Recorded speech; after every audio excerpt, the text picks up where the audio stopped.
స్తుతి ఆరాధనా ఆరాధనా స్తుతి ఆరాధనా. మన ప్రభువును రక్షకుడునైన యేసుక్రీస్తు నామమున వందనాలు శుభాలు తెలియజేస్తూ ఉన్నాం. దేవుడు మిమ్మల్ని దీవించును గాక. దేవుడు మీకు తోడై ఉండును గాక. దేవుడు మీ ప్రతి అవసరతను తీర్చును గాక. ప్రియులారా, ఈ యొక్క ఎజ్రా గ్రంథం 8వ అధ్యాయం 22వ వచనం, మేలు కలుగా చేయుటకై ఆయనను ఆశ్రయించు వారందరికీ మా దేవుని హస్తము తోడుగా ఉండును గాని ఆయన హస్తమును ఆయన ఉగ్రతయు ఆయనను విసర్జించు వారి మీదకి వచ్చునని మేము రాజుతో చెప్పి ఉంటిమి. కనుక మార్గము అందుకున్న శత్రువుల విషయమై మాకు సహాయము చేయునట్లు కాల్బలము రౌతులను రాజు వద్ద కావాలనని మనవి చేయుటకు సిగ్గు నాకు తోచెను. ప్రియులారా, ఎజ్రా సన్నిధిలో రాజుగారి ముందర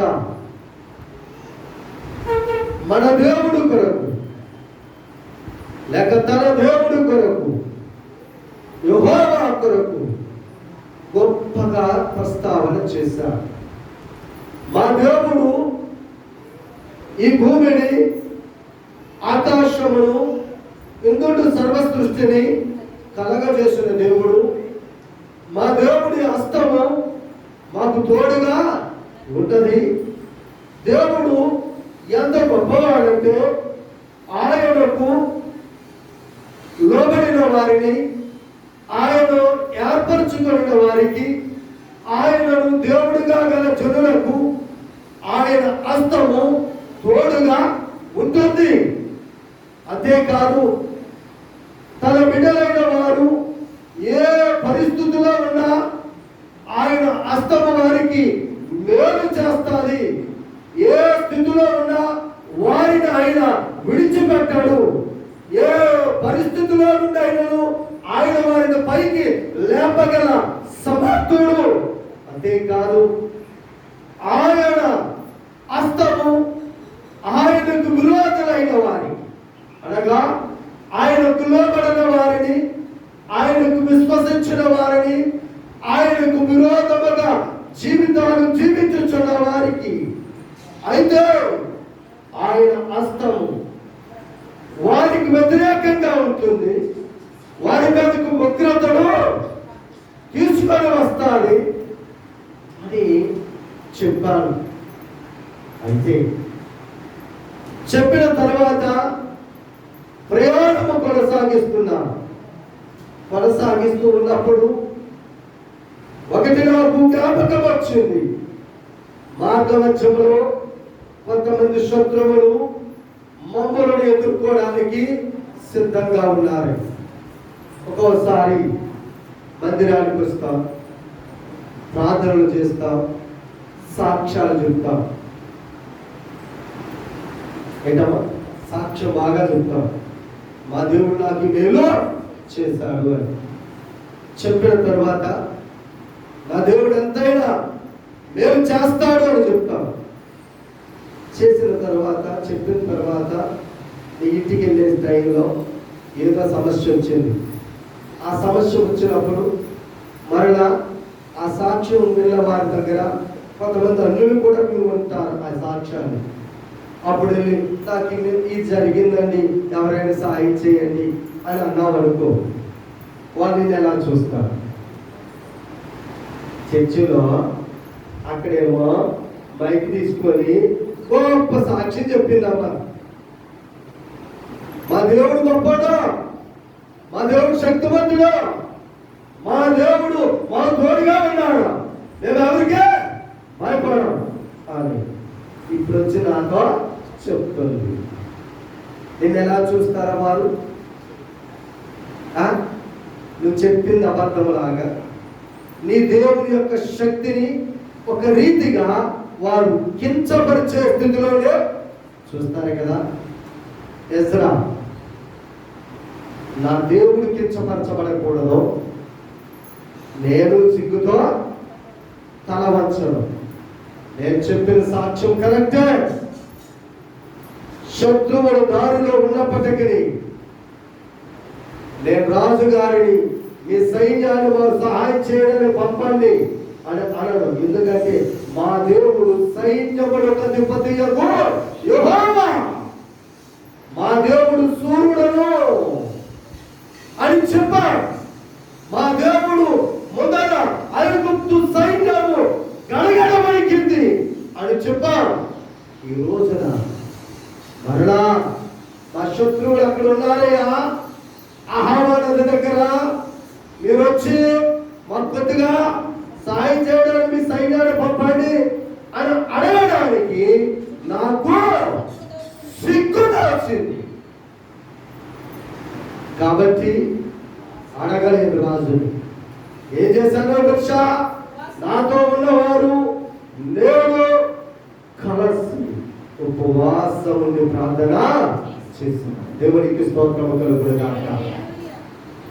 అవునమ్మా, దేవుడు నమ్ముతూ ఉన్నాం, ప్రార్థనలు చేస్తూ ఉన్నాం. దేవుడు మన యొక్క అనేకమైన అద్భుత ఆశ్చర్య కార్యాలను ఆయన జరిగిస్తూ ఉన్నాడు.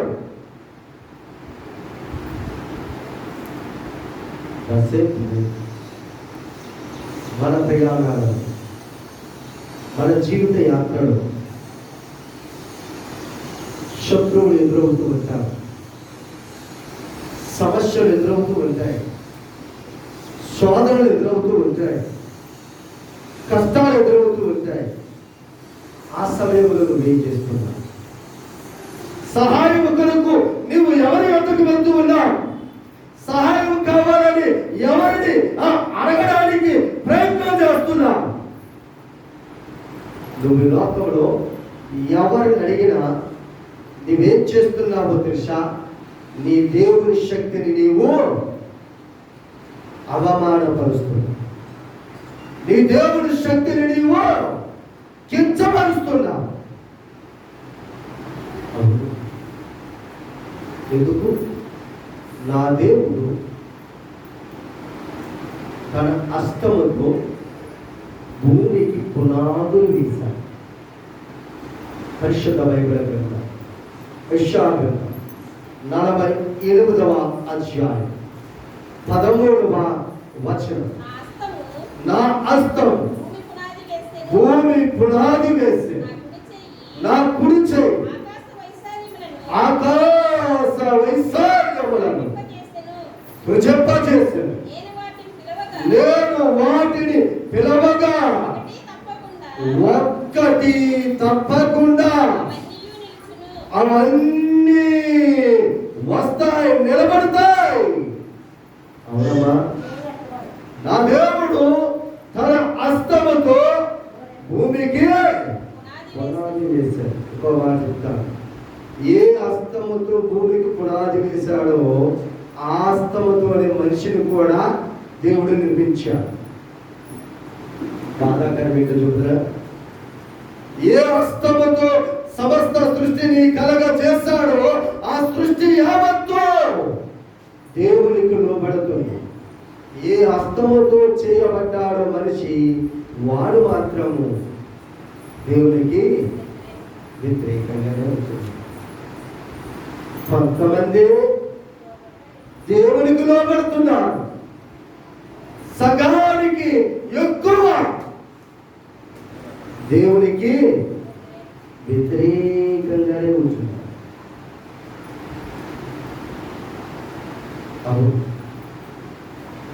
అలాంటి దేవుడు ఏమైనా తక్కువ మాట సెలవిస్తే సూర్యుడు చంద్రుడు కూడా ఆగిపోతే ఆగిపోయాడు. ఆగిపోయాడు. యెహోషువ గారి ద్వారా ఒక్క మాట పలకడానికి ఆగిపోయాడు. హిజ్కియా కాలములో 10 గంటలు ఏమైందట? వెనక్కి వెళ్ళాలి. అంటే దేవుని మాటకు సృష్టి యావత్తు కూడా ఏమవుతుంది? లోబడుతూ ఉంది. ఆగమంటే ఆగుతున్నాయి, రమ్మంటే వస్తున్నాయి. యోనా మాట వినకుండా వెళ్ళిపోయినప్పుడు తుఫాను వెళ్ళు అన్నాడు. వెళ్ళింది వాడి మీద పడ్డాడు. ఆ యోనా అన్నాడు, నేను దేవుడి మాట లేదు, అందుకనే ఇది వచ్చింది, నన్ను ఈ సముద్రంలో పడి ఉన్నాడు. అప్పుడు దేవుడు అన్నాడు, తిమింగలము వెళ్ళి యోనాను పట్టుకో, మీకు కానీ సంపొద్దు, తీసుకొచ్చి మళ్ళీ నిన్నే వేరే వద్దు అన్నాడు. పాపం చేప దేవుడి మాటలో కాకులు మంచి మొక్కలు దొరికాయంట. ఏ మొక్కలు? మాంసం మొక్కలు, రొట్టు మొక్కలు దొరికి ఇలా పట్టుకోలేదంట. ఆహా, బాగా దొరికింది. చెట్టు మీదకి వెళ్ళబోయేసరికి దేవుడు అన్నాడు, గో, మీరు ఈ రోజు ఎవరు తినవద్దు, అవి పట్టుకొని వెళ్ళి నా సేవకుడైనా ఏలియాకి అన్నాడు. అవి అలా తినకుండా అలా తీసుకెళ్ళి ఏలియా దగ్గరికి తీసుకెళ్ళి పెట్టాడు. అంటే పక్షులు విన్నాయి, నీటిలో జలచరములు విన్నాయి. సింహం ఆ యొక్క దానియేలు సింహాల గోడలు వేసినప్పుడు సింహాలే వచ్చేసాయి. కానీ దేవుడు ఆగమన్నాడు, ఆగిపోయాడు. తినలే, ఆకలి లేక కాదు. ఆ తర్వాత రోజు సుమారు 121 ఆ కుటుంబాలను వేసిస్తే ఎముకలు పొడు కూడా కింద పడకుండా తినేస్తాయి. అంత సింహాలు కూడా దేవుని మాటకి లోబడి నిలబడ్డాయి. ప్రియ దేవుడు బిడ్డ, మరి అటువంటిప్పుడు శత్రువును దేవుడు నిలబడాడా? శత్రువును ఆపలేడా? శత్రువు చేతుల నుండి దేవుడు మనలను తప్పించలేడా? ఎజ్రా శాస్త్రి ధర్మశాస్త్రమును బాగా ఎరిగినవాడు, దేవుని శక్తిని తెలుసుకున్నవాడు. అందుకని అంటున్నాడు, నాకు ఎదురు శత్రువులు ఉన్నారని సంగతి వినబడినప్పుడు రాజుగారి సహాయం అడగడానికి నాకు సిగ్గేసింది. ఏ ముఖం పెట్టుకుని అడుగుతాను? ఏదో పెద్ద గొప్ప చెప్పాడు నా దేవుడు కొరకు, నా కొరకు. మరలా ఇప్పుడు ముఖం దించుకొని సిగ్గుగా, అయ్యా అయ్యా మాకు సహాయం చేయండి, శత్రువులు ఉన్నారు, తోడుగా రండి, తోడుగా పంపండి. ఏమయ్యా మీ దేవుడు ఏమయ్యాడు? ఇందాక ఏం చెప్పా? ముందేం చెప్పా? బయలుదేరేటప్పుడు ఏం చెప్పా? మా దేవుడు గొప్పవాడు, ఎర్ర సముద్రంలో పాయనగా చేస్తాడని చెప్పాను కదా. అయ్యా ఏం చెప్పా? ఐగుప్తులో నుండి ఇశ్రాయేలును నడిపించినప్పుడు ఐగుప్తు దేశము మీదకి తెగులు రప్పించాడని చెప్పారు కదా. ఐగుప్తులో నుండి ఇశ్రాయేలు నడిపించినప్పుడు ఆ ఐగుప్తీయులను ఎర్ర సముద్రంలో ముంచివేశాడని చెప్పారు కదా. మరి ఇప్పుడు ఆ దేవుడు ఏమయ్యాడు అని అంటే నా సమాధానం ఏంటి? అందుకని నేను సిగ్గుపడ్డాను. అడగడానికి నాకు సిగ్గేస్తుంది. ఇక మనుషులను అడగను, ఇక నేను రాజులను అడగను, ఇక నేను అధికారులను అడగను. ఒకే ఒకడు, ఆయన నా దేవుడు, ఆయన నేను అడుగుతాను, నా దేవుడిని నేను ప్రార్థిస్తాను అని ప్రార్థన చేసి ఉన్నాను. అవును ప్రియ దేవుడు, నేను నమ్మిన దేవుడు నమ్మదగిన దేవుడు, మన యేసు క్రీస్తు ప్రభు వారు సర్వశక్తి గల దేవుడు. ఆయన అంటున్నాడు, ఇదిగో సమాప్తులను సదాకాలం నేను మీకు తోడుగా ఉంటాను. నిత్యము, ఒక రోజు కాదు, ఒక నెల కాదు, ఒక సంవత్సరం కాదు, యుగ సమాప్తి వరకు. అవునండి, మన దేవుడు మనతో ఉన్నాడు. మన దేవుడు మనతో ఉండి ఆయన కార్యములను ఆయన చేస్తాడు. ఆయన అంటున్నాడు, సహాయము చేయక ఉండినట్లు నా హస్తము కొరత కాలేదు. అవును అవునండి, మన దేవుని హస్తము కొరచగాదు. ఆయన హస్తము నీకు నాకు మనకి తోడుగా ఉంటే ఏ శత్రువు ఏమీ చేయలేరు. అవును, దిగులు పడుతున్నావా? కురికిపోతున్నావా?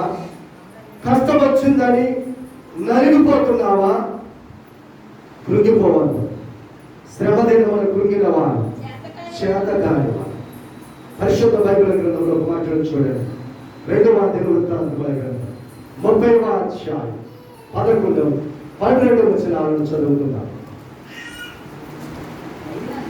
అయినను ఆషేరు, మనష్షే, జెబూలూను దేశముల వారిలో కొందరు కృంగిన మనస్సుతో యెరూషలేమునకు వచ్చిరి.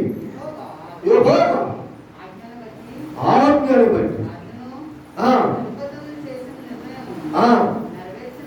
నెరవేర్చునట్టు ఏకము చేయుటకై దేవుని హస్తము వారికి తోడుగా ఉండేది. నువ్వు కృంగిపోయిన పరిస్థితిలో ఉండి దేవుని మందిరానికి వస్తే అందరూ ఏక మనస్సుతో దేవునికి ప్రార్థన చేస్తారు.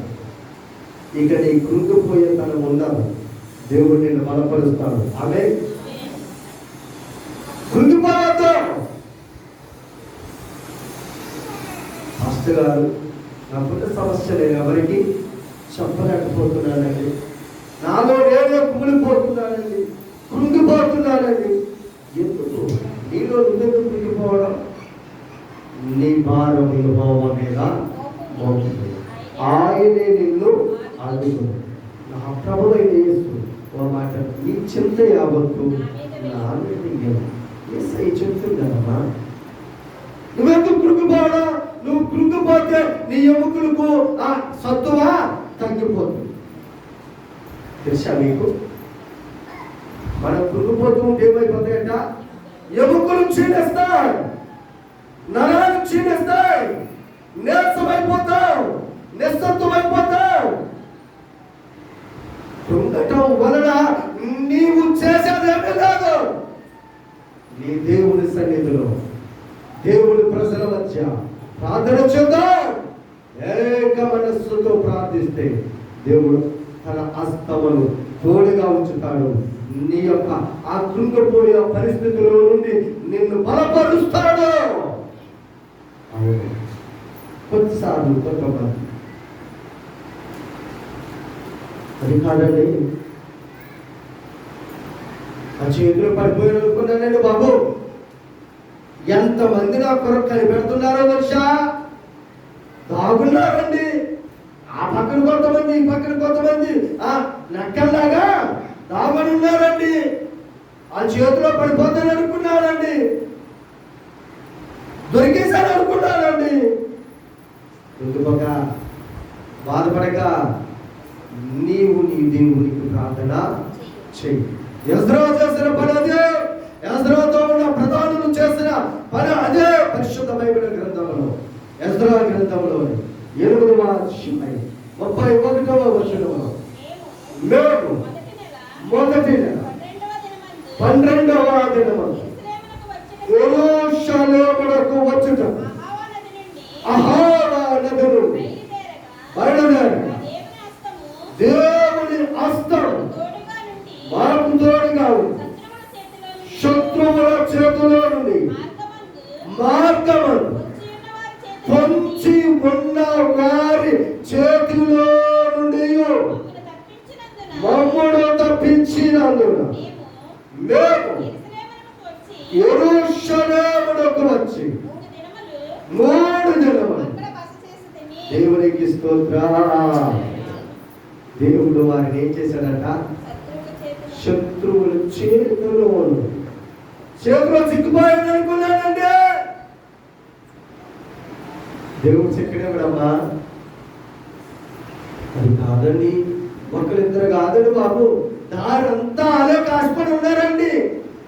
వాళ్ళని ఏమే చేయలేరు. ఎందుకంటే దేవుని హస్తము నీకు తోడుగా ఉంది. నా దేవుని హస్తము నీకు తోడుగా ఉన్నప్పుడు ఎవరు ఏమి చేయలేదు. నేను ఎప్పుడు ఇష్టపడుతూ వచ్చాను.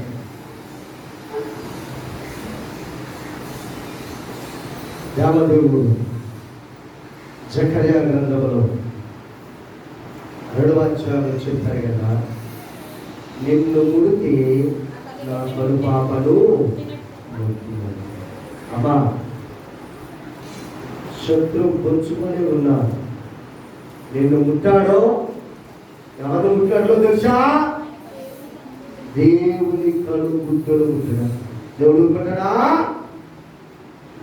నువ్వెందుకు భయపడతావు?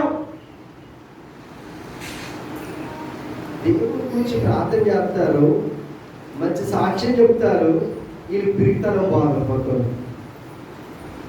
పిరికి వారు పరలోక రాజ్యము చాలు. అంత పిరికితనం ఏంటి? పిరికితనం ఉండకూడదు. నువ్వు నమ్మిన దేవుడు ధైర్యము గల దేవుడు, ధైర్యం ఇచ్చే దేవుడు, ధైర్యము గల ఆత్మనే మనకి ఇచ్చాడు. కానీ తిరిగి ఆత్మను ఆయన మనకు అనుగ్రహించాడు. మరి ఎందుకో ప్రతి దానికి భయపడిపోతారండి. దేవుని నమ్మారు మళ్ళా. అప్పుడు నీ పక్కనే ఉన్న అన్యుడికి నువ్వు లోపు కాదా? ఏంటమ్మా అయ్యి బాబా అంత కంగారు పడిపోతున్నా దీనికేనా అంటే వాళ్ళు భయపడని దానికి నువ్వు భయపడిపోతున్నావు. అసలు నువ్వే ఎలా ఉండాలంటే దేనికి ఎవరికి ఏ విషయంలోనూ భయపడకుండా ఉండాలి. ఎందుకంటే దేవుడు నీకు తోడుగా ఉన్నాడు కనుక, ఆయన హస్తము నీకు తోడుగా ఉంది కనుక నీవు నేను మనము ఏం చేయకూడదు, భయపడకూడదు. అది కాదండి, నాకంటే ముందుగా ఎంత స్పీడ్గా వెళ్తున్నారు తెచ్చండి. ఇంకా ముందు నేను ఏం పరిగెత్తగలండి? అలాంటి బైక్లు వేసుకుని స్పీడ్గా వెళ్తున్నానండి, నేనేమో నడుచుకొని పరిగెత్తుకొని వాళ్ళకంటే ముందే అలా చేస్తానండి. మరి భయం కదా, ఎందుకు భయపడతా? మన ముందర ఒక ఆదర్శమూర్తి ఉన్నాడు, మన ముందర ఒక గొప్ప ప్రవక్త ఉన్నాడు. పరిశుద్ధ బైబిల్ గ్రంథంలో 1 రాజుల గ్రంథం 18వ అధ్యాయం 46వ వచనంలో రాజైన ఆహాబు రథము మీద ప్రయాణం చేస్తున్నాడు. ఏలియా ఏం చేస్తున్నాడట? యెహోవా హస్తము ఏలియాను బలపరచగా అతడు నడుము బిగించుకొని ఆహాబు కంటే ముందుగా పరిగెత్తుకొని పోయి దేవునికి స్తోత్రం. అవును, ప్రశ్నిస్తున్నా, రథంతో వెళ్ళిన వాడు ముందెళ్తాడా? పరుగొత్తుకొని వెళ్ళేవాడు ముందెళ్తాడా? రథం అయితే మీకు ఇప్పుడు నేను పక్కగారికి రథాలేవండి ఓకే. కారు మీద వెళ్ళినోడు ముందెళ్తాడా? లేక బైక్ మీద వెళ్ళినోడు ముందెళ్తాడా? పరిగెత్తుకొని వెళ్ళినోడు ముందెళ్తాడా? పరిగెత్తుకుని వెళ్ళాడైనా కాదు కదా. కానీ నీవు దేవుడి మీద నమ్మకం వచ్చినప్పుడు, నీ దేవుడు నిన్ను వెళ్ళాలంటే వాళ్ళకంటే ముందు నిన్నే దేవుడు అక్కడ చేరుస్తాడు. ఆమె నువ్వు నమ్మ, దేవుడు నిన్ను బలపరుస్తాడు. ఎలా అండి? లేని కాళ్ళ వలే నీ కాళ్ళను లేని పరిగెత్తిందనుకో దొరుకుతుందా? మంచి పాజిటివ్ మైండ్. దేవుడు అండి మనల్ని బలపరుస్తాడండి. ఏలియా చెప్పారంట, ఇంకో వర్షము పడబోతుంది అంటే ఎంత మబ్బు కనపడదండి దిశ అరిచేయి అంత ఒక మాట. మేఘాలు ఏమీ లేవు, అరిచేయి అంత మేఘం ఉంది, ఇంకో వర్షం వస్తుందంటే నమ్ముతారా మీరు? చుట్టూ కమ్మినప్పుడే వర్షం వస్తుందంటే వస్తుందా? గాలి అలాగే ఆడుతుంది, గాలి అలా వేస్తే వర్షం రాదు. అంటా కదా. అరిచెయ్యి అంత వేగం అయితే అసలు వర్షం వస్తుందంటారా? నమ్ముతారా? ఆహాబు గారు తొందరగా పండి అన్నాడంట. ఏరియా రథం ఎక్కేశాడు, ప్రయాణం చేస్తున్నాడు. పొద్దున్నూరు వెళ్ళాడంట. రథం దిగిపోయినంత వర్షం వచ్చేసాడు. ఏరియా ఆయన కట్టే ముందు పరిగెత్తు కొనుగోలులోకి వెళ్ళిపోయాడు. ఎంత గొప్ప మాట! దేవుని హస్తము ఏలియాకు తోడుగా ఉంది. ఆయన బలపరచబడ్డాడు, నడుము కట్టుకున్నాడు, పరిగెత్తబడ్డాడు. అంటే దేవుని హస్తం మనకి తోడుగా ఉంటే నీకంటే స్పీడ్గా ఎవరు పరిగెత్తలేదు. కొన్నిసార్లు కొంతమంది అంటారు, అది కాదండి, నాకు ఏ పని రాదండి, ఏం చేయాలని. నువ్వు ప్రార్థన చేయి, నువ్వు ప్రార్థించు, నీకు మంచి పనిని ఇస్తాను. ఆ పనికి సరిపడే జ్ఞానములు కూడా ఆయనే ఇస్తాడు. యెహోవాయందు భయభక్తులు కలిగి ఉండుట జ్ఞానమునకు మూలం. అన్నిటికీ జ్ఞానం కావాలి. ఏ పని చేసిన వాడికైతే ఏం కావాలి? జ్ఞానం ఉండాలి. అది ఇచ్చినవాడే మన దేవుడు. అది కాదండి, నాకు ఆ పని రాదండి, మరి అలాగండి అంటే దేవుని హస్తము నీకు తోడుగా ఉంటే ఆ పని నువ్వు బాగా చేసేస్తావు. సొలొమోను గారితో అక్కడ ఒక శిల్పకార్యం చెప్తున్నాడు. పరిశుద్ధ బైబిల్ గ్రంథములు మొదటి రాజుల గ్రంథం, మొదటి దినవృత్తాంతముల గ్రంథం 28వ అధ్యాయం 19వ వచనం. ఇవన్నీ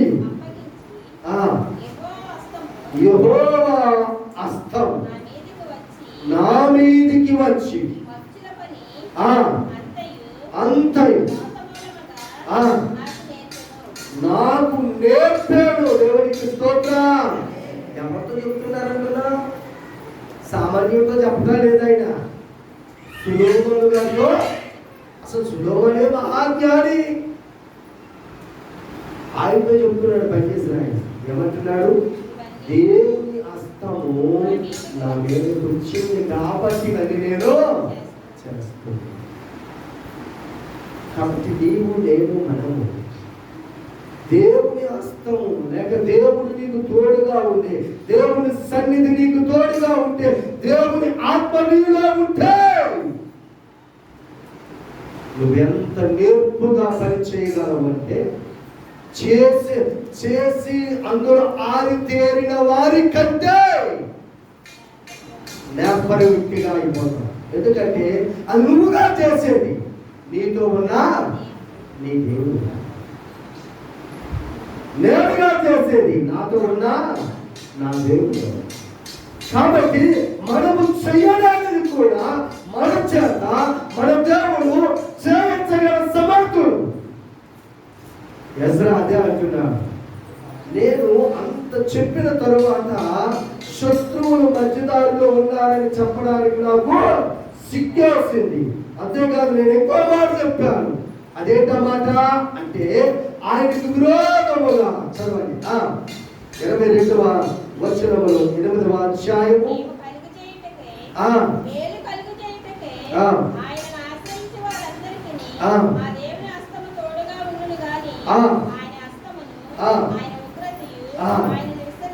విసర్జించు వారందరి మీదకి. గమనించండి, విసర్జించే వారి మీదకి వస్తే ఏమవుతుంది? ఏమవుతాం?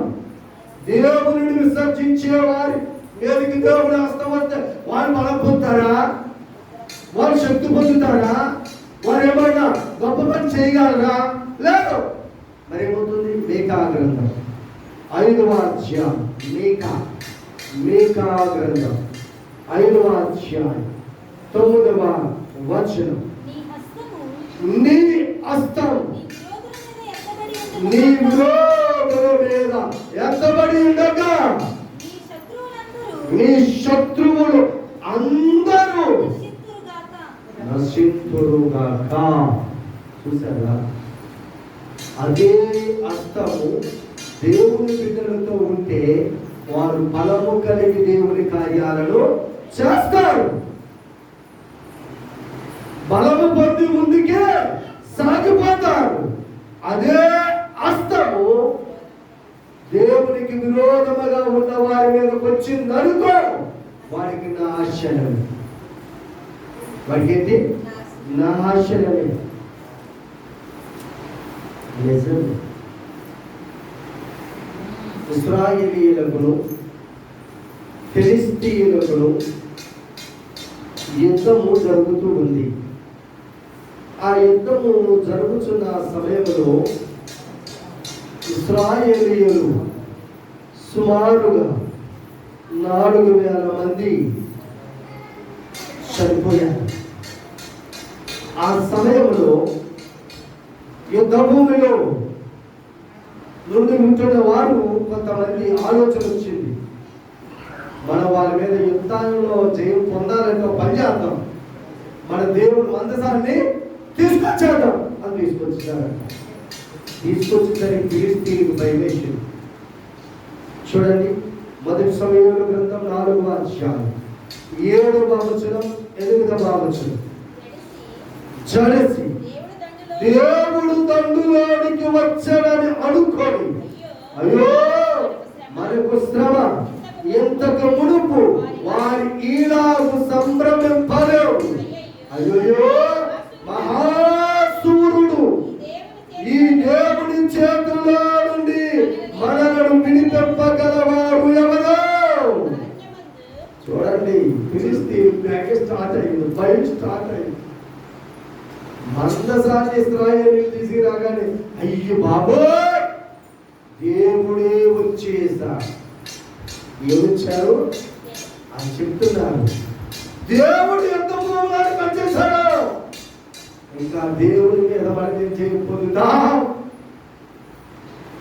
ఆయన మహాసూరుడు. కానీ ఫిలిష్తీయులకు తెలియజేయో దశ ఆ సమయంలో దేవుడు ఇశ్రాయేలీయులను విడిచిపెట్టేశాడు. ఇశ్రాయేలీయులు అనుకున్నారు దేవుడు మందసం మాతో ఉంటే దేవుడు మాతో ఉన్నట్టే అనుకున్నారు.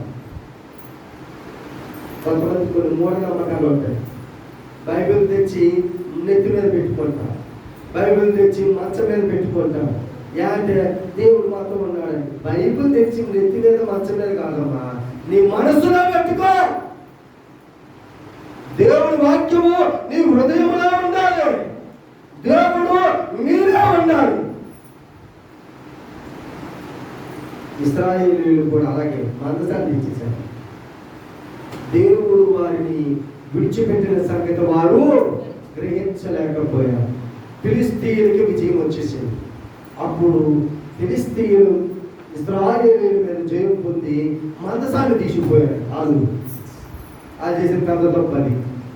అది ఎక్కడ ఉండాలో అక్కడే ఉండాలి, ఎవరి దగ్గర ఉండాలో వారి దగ్గర ఉండాలి. ఉండకూడని దగ్గర పెట్టారు అనుకో వాడికి నాశనమే. ఐగుప్తీయులు తీసుకెళ్ళి పెట్టుకున్నారంట. ఇంకంతే వాళ్ళ మీద తెగులు వచ్చేసారు. 5వ అధ్యాయంలో 6వ వచనం నుండి చదవండి. యెహోవా హస్తం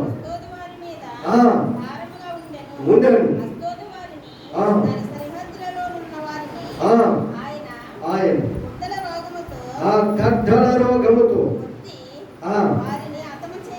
అర్థం చేయండి చూసి ఇశ్రాయేలీయుల దేవుని హస్తం మన మీదను మన దేవతను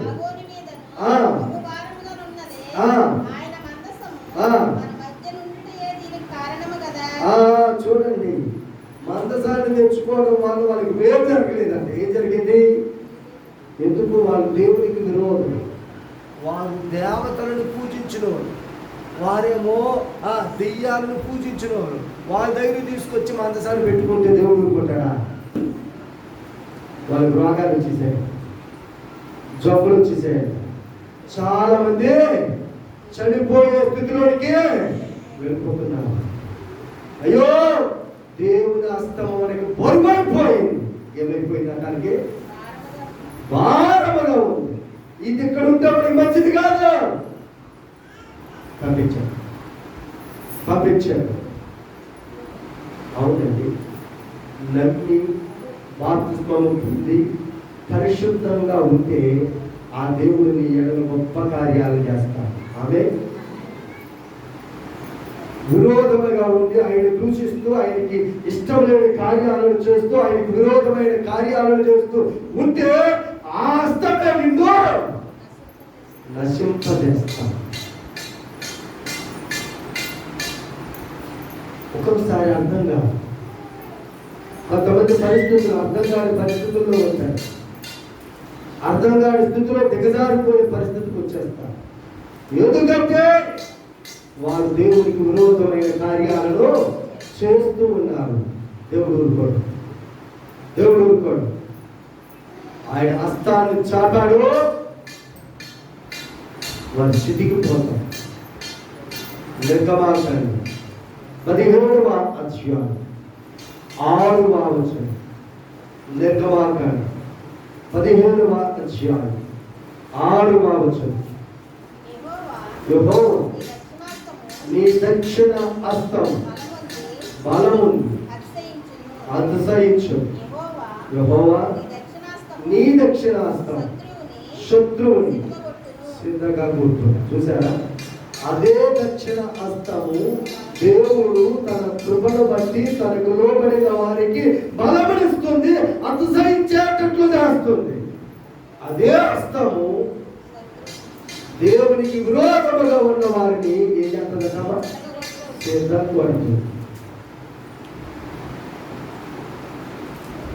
అవును, మేలు చేయటానికి ఆయనను ఆశ్రయించే వారికి ఆయన హస్తము తోడుగా ఉంటాడు. ఆమె నీవు ఆయన ఆశ్రయిస్తే, ఆయన ఎందుకు శ్వాసం ఉంచితే, ఆయనకు ప్రార్థన చేస్తే నువ్వు మేలును పొందుతూ ఉంటావు. అంతేకాదు, అప్పుడు నువ్వు నేను మనం దేవుని వాక్యాన్ని చెప్తే అనేక మంది దేవుని సన్నిధికి పరుగులు తీసుకుని వస్తాం. దేవుని హస్తము తోడుగా ఉంటుంది. పేతురు, యోహాను, యాకోబు, ఆంద్రేయుడు వీరెవరమ్మా? చేపలు పట్టుకున్నారు. వీరు దేవుని వాక్యాన్ని విలువగా ప్రకటించారు. ప్రకటిస్తే అక్కడ వినేవారు అన్నారు, వీరు విద్యలేని పామరులు కదా, వీరికి ఎక్కడ ఎంత జ్ఞానం. అవును, దేవుడిస్తాడు. దేవుడు జ్ఞానాన్ని ఇస్తాడు. తన హస్తమును తోడుగా ఉంచినప్పుడు, తన ఆత్మల వారి మీద ఉంచినప్పుడు, తన ఆ ఆత్మ కార్యాలు వారి ద్వారా జరుగుతాయి.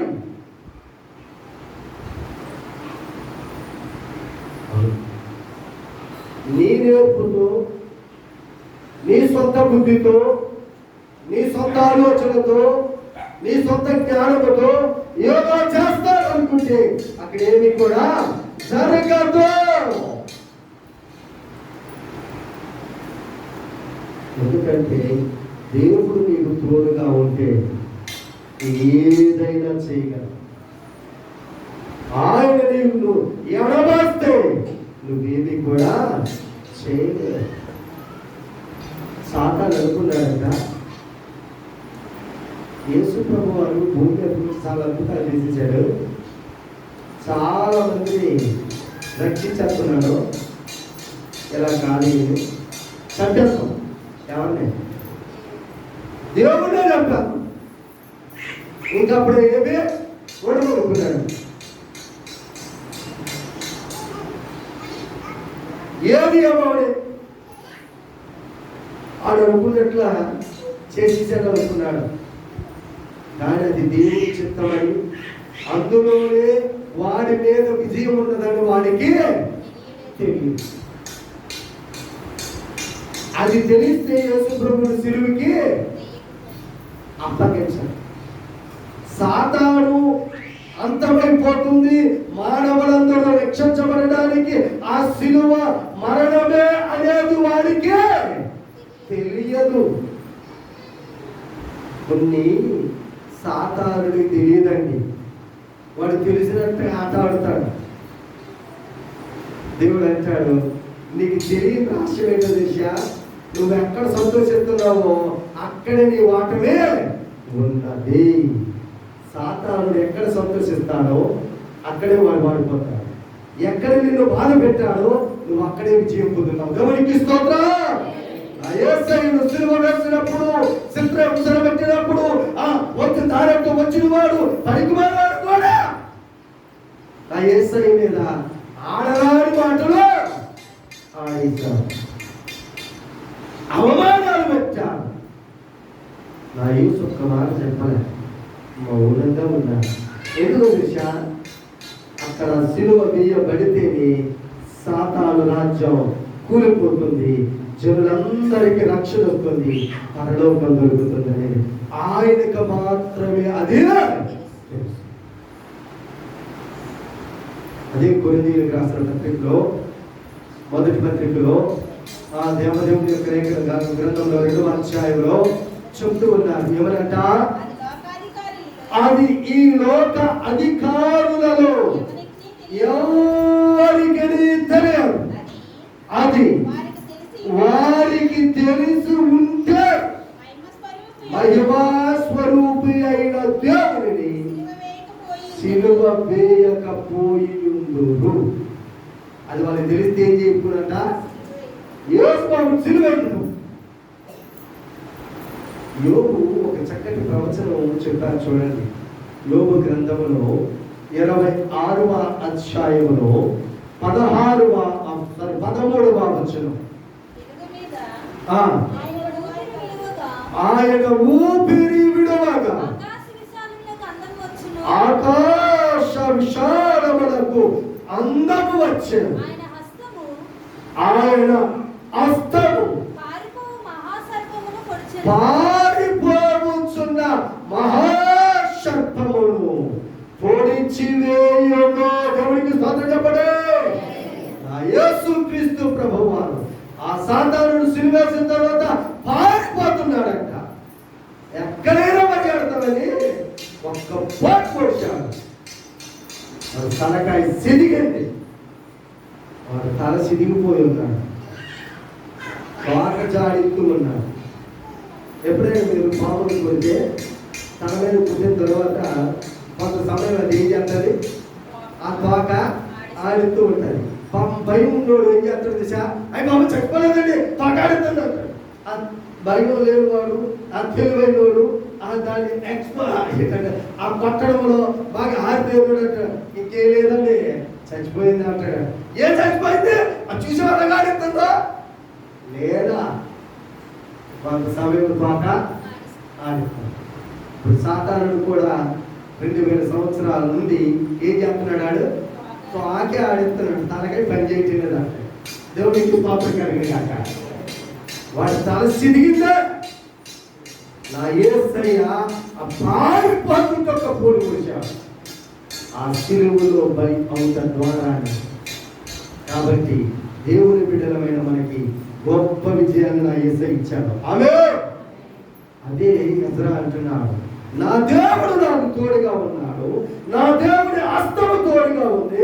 శత్రువు విషయమై నేను మనుషులకు రాజులకు చెప్పడానికి నాకు సిగ్గేస్తుంది. ఎందుకంటే నేను దేవుని కొరకు కనిపెట్టుచున్నాను కనుక నా దేవుడు నన్ను సిగ్గుపరచడు. అమ్మా, నువ్వు దేవుని కొరకు కనిపెడితే, నువ్వు దేవుని కొరకు సాక్షిగా ఉంటే, నువ్వు దేవుని కొరకు గొప్పగా చెప్పితే దేవుడు నిన్ను సిగ్గుపరచడు. దేవుడు ఖచ్చితంగా నీతో ఉంటాడు, గొప్ప విజయాన్ని నీకు ఇస్తాడు. నీకున్న సమస్యల నుండి, నీకున్న శోధన నుండి, నీకున్న బాధ నుండి, నీకున్న న్యాసం నుండి, నీకున్న నిస్సత్వం నుండి, నీకున్న సమస్త బలహీనతల నుండి ఆయన విడిపిస్తాడు. శత్రువు చేతుల నుండి నిన్ను విడిపించి రక్షించగల గొప్ప సమర్థుడు నా యేసుక్రీస్తు ప్రభువారు. ఆ యేసునందు విశ్వాసం ఉంచొచ్చు. నేను మనము ముందుకు సాగుదాం. దేవదేవుని యొక్క ఆశీర్వాదములను పొందుకుందాం. దేవుడి కృప పరిశుద్ధాత్మ అనుగ్రహించును గాక. ఆమేన్. ప్రార్థన చేసుకుందాం.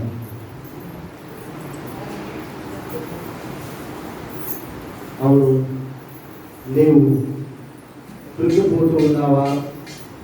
నీరసముతో, నిస్సత్తువుతో నలిగిపోతూ ఉన్నావా? సాక్ష్యం చెప్పిన ఎక్కడో స్వాదులు వచ్చిందండి బాబు అని బాధపడుతున్నావా? లేదు, నీ దేవుడు నీతో ఉన్నాడు. నీ దేవుని హస్తము నీతో ఉన్నది కనుక నువ్వు భయపడద్దు. ఆయన నిన్ను సిగ్గుపరచడు. ఆయన నిన్ను సిగ్గుపరచడు. ప్రార్థించు. ప్రభు యొక్క ఇచ్చిన గొప్ప విజయాన్ని పొందు. నా యేసయ్య ఆ సిలువలో కాచిన రక్తములో నీ ప్రతి పాపమును ఆయన విడిపించాడు. నీ శాపమును ఆయన సిలువలో భరించాడు. సాతాను తలను సిద్ధగా తొక్కించాడు. నువ్వు విజయముతో నువ్వు ముందుకు సాగు. భయపడక